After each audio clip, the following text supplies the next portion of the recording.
கட்சி கொடி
கர்த்தருடைய நாமத்தினாலே இந்த பகுதியில் இருக்கிற ஒவ்வொருவருக்கும் இயேசு கிறிஸ்துவ நாமத்தினாலே என்னுடைய வாழ்த்துதலை உங்களுக்கு தெரிவித்துக் கொள்கிறேன்.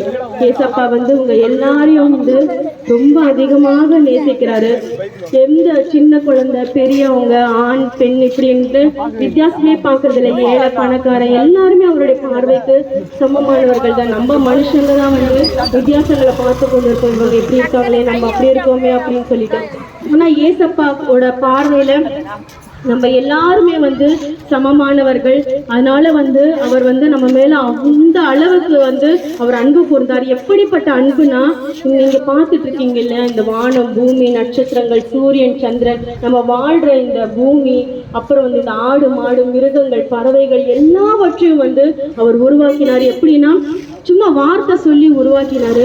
அப்படிப்பட்ட தேவன் வந்து பரலோகத்துல பரிசுத்தத்தோடு வாழ்கிற தேவன் வந்து நமக்காக, நம்மளுடைய பாவங்கள் வந்து நம்மளை ரொம்ப துன்பப்படுத்திட்டு இருக்கு, நம்மளுடைய பாவத்திலிருந்து நம்ம விடுதலையாகணும், நம்ம வியாதியிலிருந்து நம்ம விடுதலையாகணும், நம்மளுடைய கஷ்டங்கள்ல இருந்து நம்ம விடுதலையாகணும், நமக்கு சமாதானம் கொடுக்கும்படியாக அவர் வந்து அந்த பரலோகத்தை விட்டு இந்த பூலகத்துக்கு ஒரு ஏழையாக பிறந்தாரு.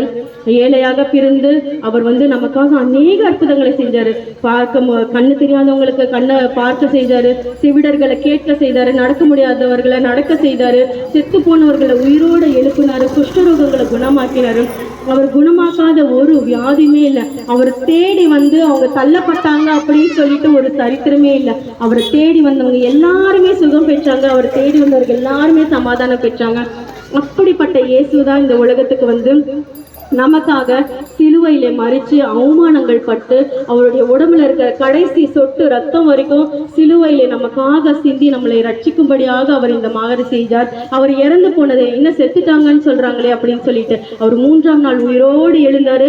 இன்றைக்கும் உயிரோடு இருக்கிற தேவன், நம்ம பக்கத்திலே இருக்கிற தேவன் இயேசுவே அப்படின்னு சொல்லிட்டு நீங்க கூப்பிட்டா போதும், அவர் உங்களை தேடி வந்து ரட்சிக்கிற தேவன். இந்த உலகத்துல இயேசுவை தவிர வேற எந்த நாமமும் கட்டளையிடப்படவில்லை ரட்சிக்கப்படுவதற்காக. நம்முடைய பாவத்திலிருந்தோ, நம்முடைய கஷ்டங்களிலிருந்தோ, நம்ம வியாதியிலிருந்தோ ரட்சிக்கப்படுவதற்கு ஒரே வழி இயேசு மட்டும்தான். இன்றைக்கே அந்த இயேசு வந்து உங்களை தேடி வந்திருக்கிறாரு. அதனாலதான் நாங்க இந்த பகுதியில வந்து உங்கள் மத்தியில வந்து எங்களுடைய சாட்சியை வந்து நாங்க சொல்லிட்டு இருக்கோம். என்னையும் வந்து இயேசு வந்து எப்படி ரட்சித்தார், என்னுடைய ஸ்திதியை வந்து எப்படி உயர்த்தினார் அப்படின்னு சொல்லிட்டு என்னுடைய சாட்சி உங்கள் அனைவரோடு வந்து நான் பகிர்ந்து கொள்ள போகிறேன். நான் வந்து என்னோட கூட பிறந்தவங்க வந்து 2 தம்பி, என்னுடைய டேடி, எங்கள் மம்மி வந்து நாங்கள் இங்கே தான் இருக்கோம். எங்களது வந்து ஆந்திர பிரதேஷ் நேட்டிவ். ஆனால் வந்து நாங்கள் எங்கள் தாத்தா காலத்திலேயே நாங்கள் இங்கே வந்துட்டோம். அப்போ வந்து எங்கள் அம்மாவுக்கு வந்து 12 வயசுலேயே கல்யாணம் பண்ணாங்க.